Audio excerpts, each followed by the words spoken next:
আসসালামু আলাইকুম ওয়া রাহমাতুল্লাহি ওয়া বারাকাতুহু। প্রিয় শিক্ষার্থী বন্ধুরা, আমরা যে কাজটি করতে চাচ্ছি বা দেখতে চাচ্ছি, আমরা ভিউ এর একটা ফার্স্ট পেজটা আমরা ওপেন করতে চাচ্ছি বা ক্রিয়েট করতে চাচ্ছি। এখানে একটা টেক্সট শো করতে পারছি, একটা ইনস্টিটিউট নেম। তো এই নেমটা শো করার জন্য আমরা প্রথম ফার্স্ট পেজটি ওপেন করার জন্য মূলত আমরা চারটা স্টেপে কাজ করেছি। একটা স্টেপ হচ্ছে একটা সিডিএন এড করেছি, 2 নম্বর হচ্ছে আমরা ভিউ এর একটা ইনস্ট্যান্ট ডিক্লেয়ার করেছি, 3 নম্বর হচ্ছে এই যে HTML এর যে উপাদানটি বা HTML এর যে মার্কআপটি আমরা এখানে অ্যাড করেছি, কল করেছি এবং মানে যুক্ত করেছি। তার ভিতরে আমি যুক্ত হয়েছি অ্যান্ড তার ভিতরে আমরা টেক্সট ইন্টারপোলেশনের মাধ্যমে আমাদের এই ভিউ এর মেথড ভেরিয়েবলগুলো আমরা পাস করেছি। এই চারটা স্টেপে মূলত আমরা এই কাজগুলো করেছি। তাহলে চলুন শুরু করি এই চারটা স্টেপ আমরা কিভাবে করতে পারি স্টেপ বাই স্টেপ। ওকে, এখন সর্বপ্রথমে এটাকে আমরা কি করে দেব, রিমুভ করে দিলাম। রিমুভ করে দিয়ে এখন যদি এটাকে আমরা একটু রিলোড দেই, দেখবো আমরা ফাঁকা। এখন যদি আমরা এটা কাজ করতে চাই, এইখানে সর্বপ্রথম একটা HTML মার্কআপ নিয়ে নিব। ফাইন, HTML মার্কআপ নিয়ে নিলাম। এখন আমরা যেটা করব তাহলে, যেহেতু এটা আমাদের একটা কি ভিউ হতে জাভাস্ক্রিপ্ট একটা লাইব্রেরি একটা সিডিএন অ্যাড করব। তাই লিখলাম স্ক্রিপ্ট এসআরসি লিখে এইখানে আমরা সিডিএনটাকে কল করে দিব। তাহলে সিডিএনটা হচ্ছে আনপ্যাকেজিং এর ভিতরে আনপ্যাকেজিং এর ভিতরে pkg.com অবলিক ভিউ 3 এর ভিতরে আছে, ফাইন, অ্যান্ড ডিস্ট ফোল্ডারের ভিতরে আছে এইখানে view.global global.js এই ফোল্ডারের ভিতরে এই স্ক্রিপ্টটা আছে। এটা আছে জন্য এই লাইনটাকে কপি করব। কি করব?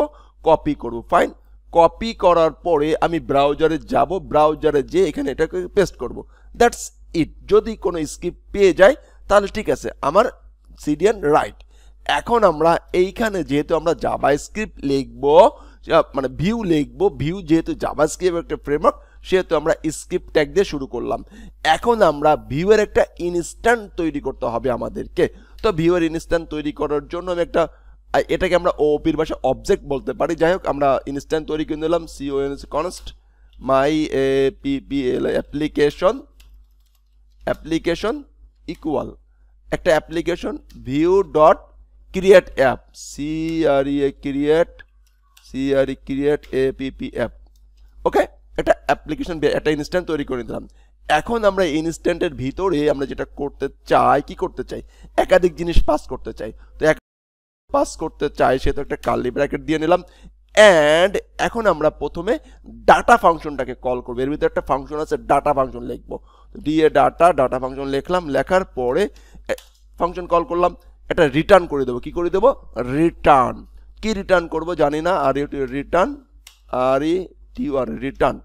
রিটার্ন যেহেতু একাধিক জিনিস করব, সেহেতু আমরা একটা জেসনের কার্লি ব্র্যাকেট নিলাম অ্যান্ড জেসন টাইপ অনুযায়ী ডাটা পাস করব।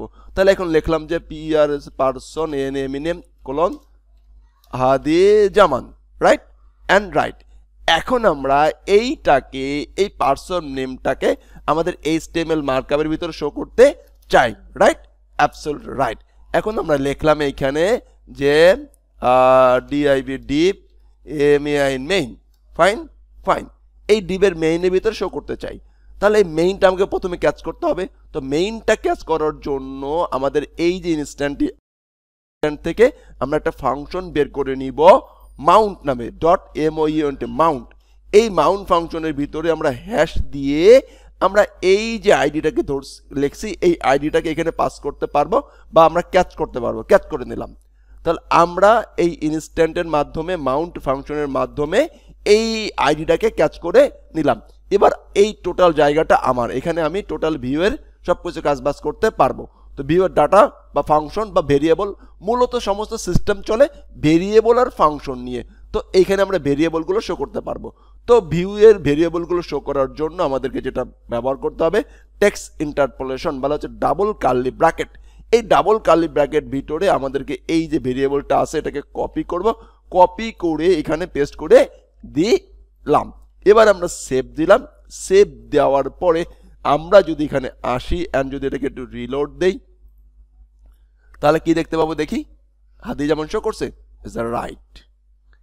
এইভাবে আমরা আমাদের সমস্ত ভেরিয়েবলগুলো এখান থেকে আমরা ডিক্লেয়ার করতে পারবো। নাম আদি যেমন পার্সন নেম, ঠিক আছে, PR person CL cell colon, okay 01746686868, fine, absolutely fine. এখন আমরা যেটা করতে পারি, এই পার্সন সেলটাকে আমরা ওইখানে উপরে শো করতে পারি। তাহলে এই পর্বের মাধ্যমে আপনারা অবশ্যই যে কোনো ভেরিয়েবল ডিক্লেয়ার করে এবং সেই ভেরিয়েবলের মানগুলো কি শো করতে পারবেন ইনশাআল্লাহ। তো আমি যদি আরেকবার রিভিশন দিয়ে দেই বিষয়টা, প্রথমে আমরা একটা সিডিএন অ্যাড করব, দেন আমরা জাভাস্ক্রিপ্টের মাধ্যমে ভিউয়ের একটা ইনস্ট্যান্ট তৈরি করব। ভি বড় হাতের ভিউ ডট ক্রিয়েট অ্যাপ আমি একটা ইনস্ট্যান্ট তৈরি করব। এইটার ভিতরে আমরা এই ফাংশনটা বলতে পারি, এটার ভিতরে আমরা কি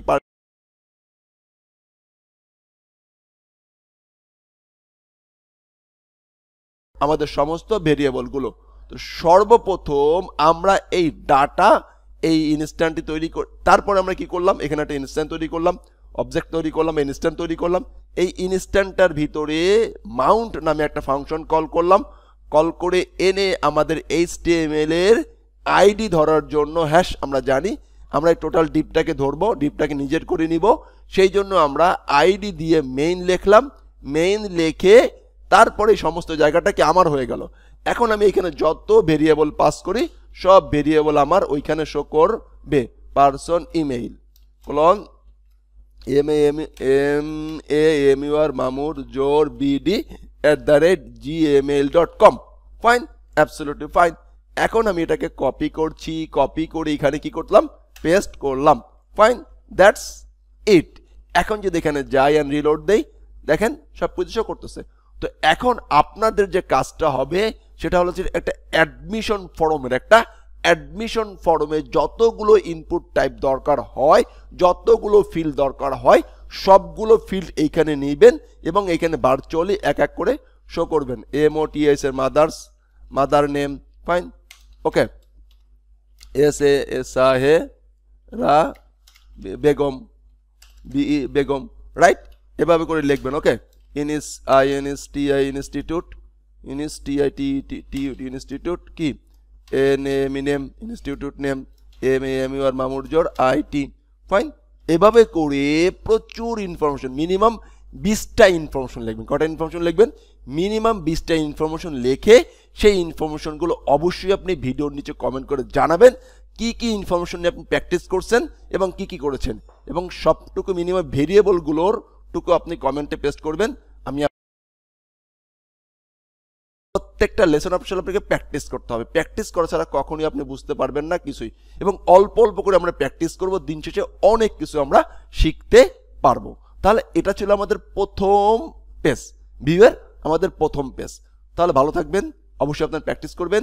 আসসালামু আলাইকুম ওয়া রাহমাতুল্লাহি ওয়া বারাকাতুহু।